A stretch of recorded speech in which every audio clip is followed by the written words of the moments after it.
Assalamualaikum warahmatullahi wabarakatuh. Kali ini kita akan mentelaah kurikulum yang dilakukan melalui penelaahan melalui RPP, silabus, prota, dan promes. Nah, tahap awal kita akan mentelaah dari segi RPP. Nah, RPP atau Rancangan Pelaksanaan Pembelajaran berdasarkan Peraturan Menteri Pendidikan dan Kebudayaan Nomor 22 Tahun 2016 tentang Standar Proses Pendidikan Dasar dan Menengah menjelaskan bahwa RPP adalah rencana kegiatan tatap muka untuk 1 kali pertemuan atau lebih. Nah, tentunya komponen RPP juga memiliki komponen. Yang pertama adalah identitas sekolah, identitas mata pelajaran kelas 1 semester, materi pokok, dan alokasi waktu. Selain itu, dari kelima komponen ini, RPP juga masih memiliki komponen lainnya, diantaranya adalah tujuan pembelajaran, kompetensi dasar, dan indikator pencapaian kompetensi, serta materi pelajaran. Nah, mentelaah kurikulum 2013 dengan RPP, berarti kita akan perhatikan apakah RPP yang telah ditemukan itu sesuai dengan komponen-komponen yang harusnya ada, yaitu hasil telaah RPP. Telaah RPP dilakukan dengan perhatikan bagian-bagian RPP yang telah ada untuk dilihat apakah sudah memenuhi komponen-komponen dari RPP tersebut seperti yang telah dijelaskan sebelumnya. Jadi kita akan melihat satu persatu dari RPP ini apakah sudah mencakup komponen-komponen yang seharusnya sudah ada dalam RPP.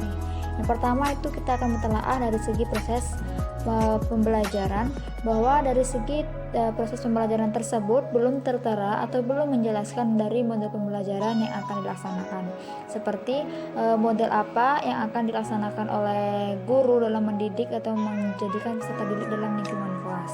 Selanjutnya itu adalah aspek yang ditelaah, diantaranya adalah mengenai indikator pencapaian kompetensi atau IPK.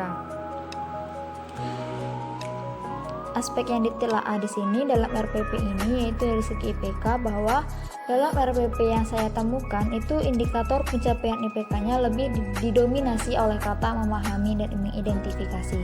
Karena itu saya merubah penelaahan ini dengan merubah redaksi, diganti dengan kata sebelumnya memahami dengan menambahkan redaksi mengaplikasikan atau menerapkan. Memahami, menerapkan, dan serta mengaplikasikan, mengganti atau menambahkan.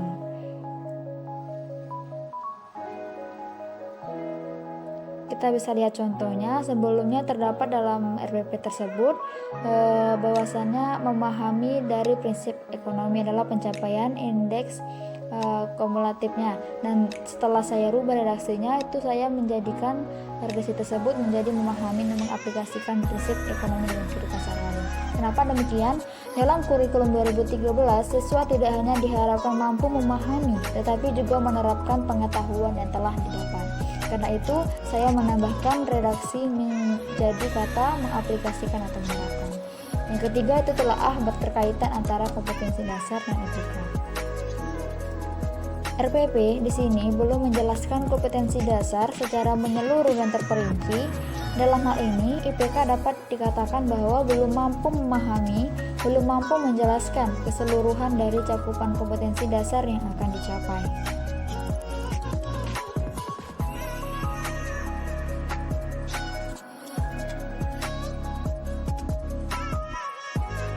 Selanjutnya kita akan membahas setelah kurikulum berdasarkan silabus, di mana pada kurikulum 2013 sesuai dengan Peraturan Menteri Pendidikan dan Kebudayaan Republik Indonesia, silabus merupakan rencana pembelajaran pada suatu mata pelajaran yang mencakup kompetensi inti, kompetensi dasar, materi pelajaran, kegiatan pembelajaran, penilaian, alokasi waktu, dan sumber belajar. Hasil telaah dari kurikulum dengan menggunakan silabus diantaranya itu adalah segi identitas. Identitas di sini itu sudah lengkap, di mana identitas yang telah ditemukan dari silabus yang ditelaah itu sudah memenuhi kriteria pengenalan, seperti mata pelajaran apa, kelas atau semester berapa, serta satuan pendidikannya. Namun dalam hal silabus ini itu juga dapat dilaah dari segi kompetensi dasar, bahwasannya materi pokok sudah sesuai dengan kompetensi dasar yang akan dicapai.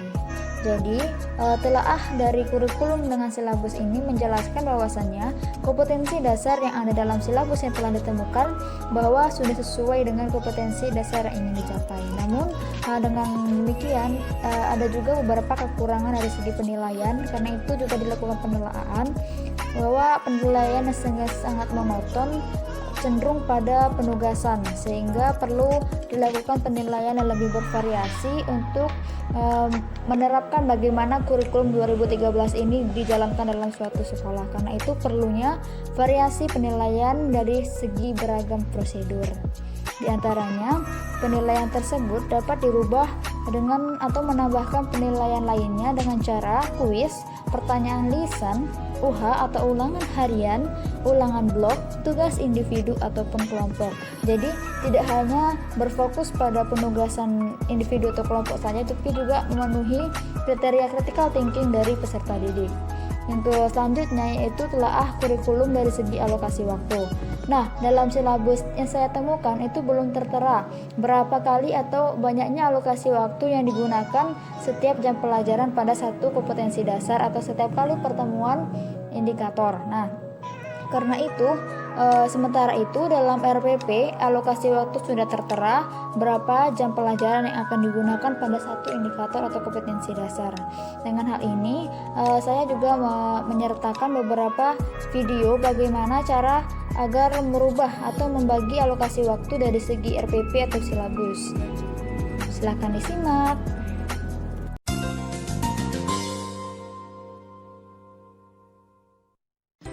Assalamualaikum warahmatullahi wabarakatuh. Halo teman-teman. Kali ini kita akan belajar tentang cara mengembangkan silabus menjadi RPP. Nah, seperti yang kita tahu, di silabus ini ada satuan pendidikannya, terus ada mata pelajaran, tingkatan derajat, setara, dan standar kompetensinya. Nah, kita zoom dulu. Nah, di sini kita ada kompetensi dasar, indikator, kegiatan pembelajaran, materi, alokasi waktu, sumber belajar, penilaian, dan lain sebagainya. Nah, kalau misalnya di silabus ini itu hanya singkat-singkatnya saja gitu. Kalau misalnya di RPP itu kita akan bahas lebih jelasnya, kayak di materinya kan di sini cuma ada arti iman dan lainnya, tapi nanti kalau di RPP akan lebih didetailkan kayak gitu. Oke, sekarang kita akan mengembangkan silabus yang mempunyai standar kompetensi meningkatkan keimanan kepada malaikat. Nah, di sini sudah terdapat kompetensi dasarnya, yaitu menjelaskan tanda-tanda iman kepada malaikat, indikatornya ini, kegiatan belajarnya tersebut, dan lainnya. Nah, sekarang kita tinggal membuat rencana pelaksanaan pembelajarannya. Pertama, kita bisa buka dokumen baru. Setelah itu sini kita ketik rencana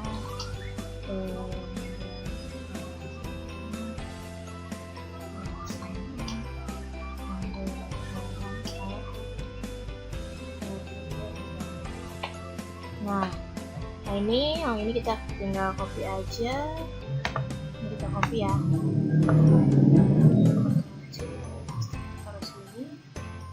Ini satuan pendidikannya kita bisa sekalian copyin. Ini aja. Oke,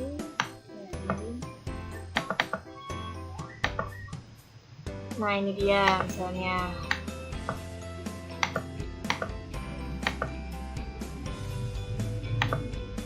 Nah ini jadi sekarang apa aja sih yang utama dimasukin? Karena kita masukin standar kompetensinya.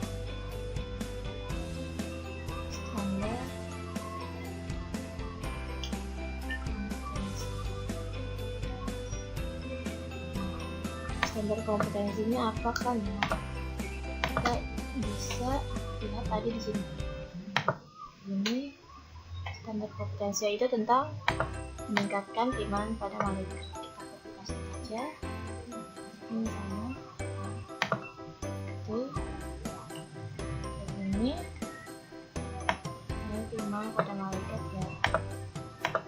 Terus setelah itu kedua itu kompetensi dasarnya apa? Kompetensi dasarnya. Nah, kalau kita lihat kompetensinya kita mau ngejelasin nih. Kita menjelaskan tanda terima dengan pengertian.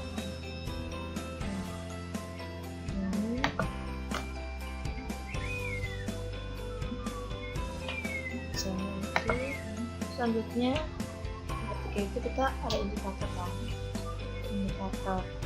Nah, untuk si indikator ini kita bisa lihat di sini. Ini kita hanya ambil beberapa aja, nggak usah banyak-banyak. Jadi misalnya di sini kan udah ada ya, arti dari iman,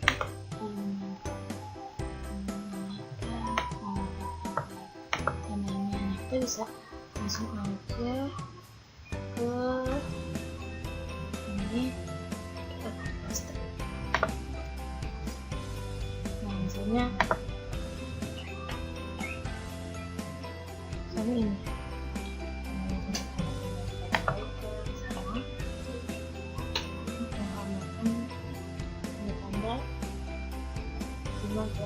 jadi dibuat simpel aja sama kita.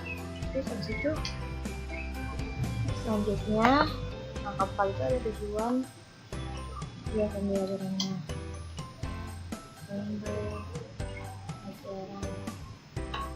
misalnya di sini pembelajarannya misalnya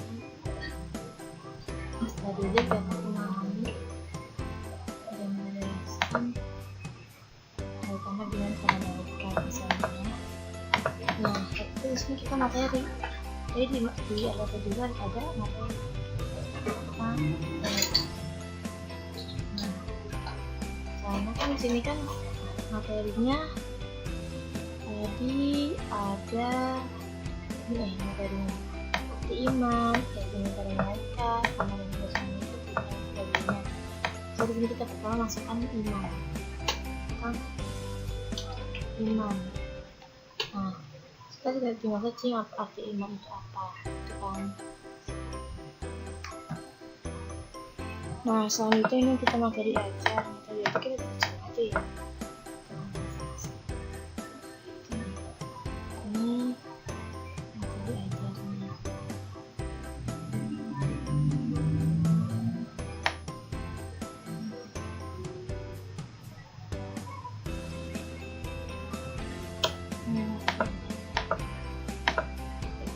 Sekarang nomor 6.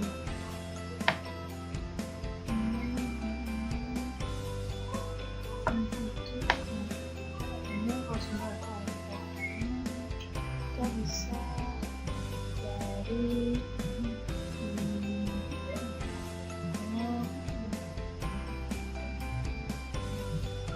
modul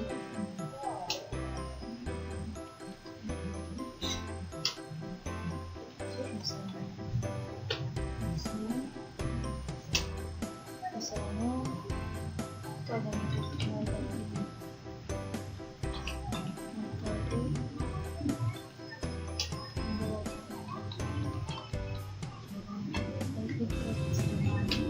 diskusi.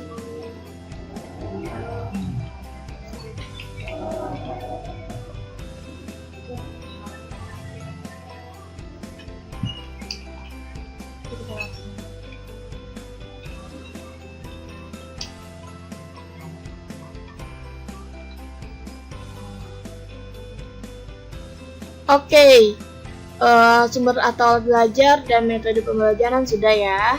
Sekarang kita ke langkah yang ke-8, yaitu langkah pembelajaran. Oke, sejauh mana sih teman-teman tentang langkah pembelajaran kan? Dalam langkah pembelajaran itu biasanya ada pertemuan 1. Nah, di setiap pertemuan itu ada apa aja sih gitu kan ya. Nah, setiap pertemuan itu ada, yang pertama itu pastinya kita pendahuluan kan. Kayak misalnya guru menerangkan atau memperkenalkan diri dan apa yang akan kita bahas ke depannya, misalnya kayak gitu.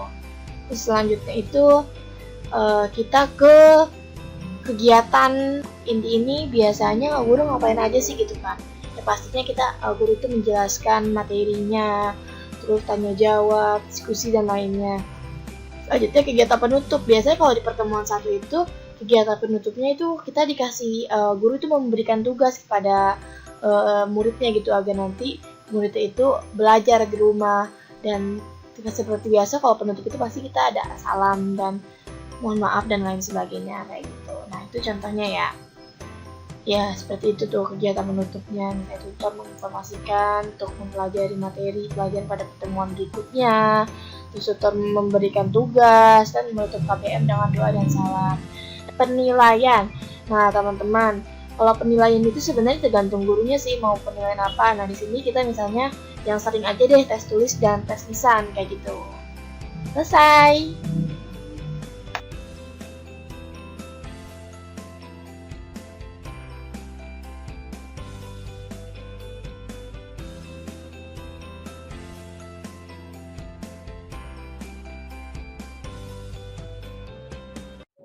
Selanjutnya, kita akan mentelaah dari segi prota dan promes, di mana prota adalah rencana penetapan alokasi waktu 1 tahun untuk mencapai tujuan dari standar kompetensi dan kompetensi dasar yang telah ditetapkan.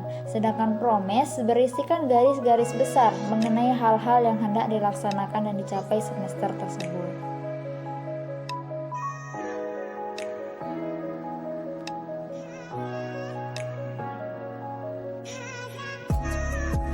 Adapun aspek-aspek yang akan ditelaah, yang pertama dari segi prota tersebut belum mendistribusikan alokasi waktu yang disediakan untuk satu mata pelajaran pada setiap kompetensi dasar dengan berapa minggu efektif pembelajarannya. Misalnya, pada kompetensi dasar pertama itu alokasi minggu efektifnya sebanyak 3 kali pertemuan atau 6 jam pelajaran. Jadi dalam prota tersebut belum tertera hal demikian. Selanjutnya, dari segi prota tersebut perlu ditelaah adanya penandaan mengenai hari-hari atau tanggal-tanggal penting seperti hari libur. Tanggal libur ditandai dengan warna merah, awal tahun pelajaran ditandai dengan warna hijau, minggu efektif belajar ditandai dengan warna kuning.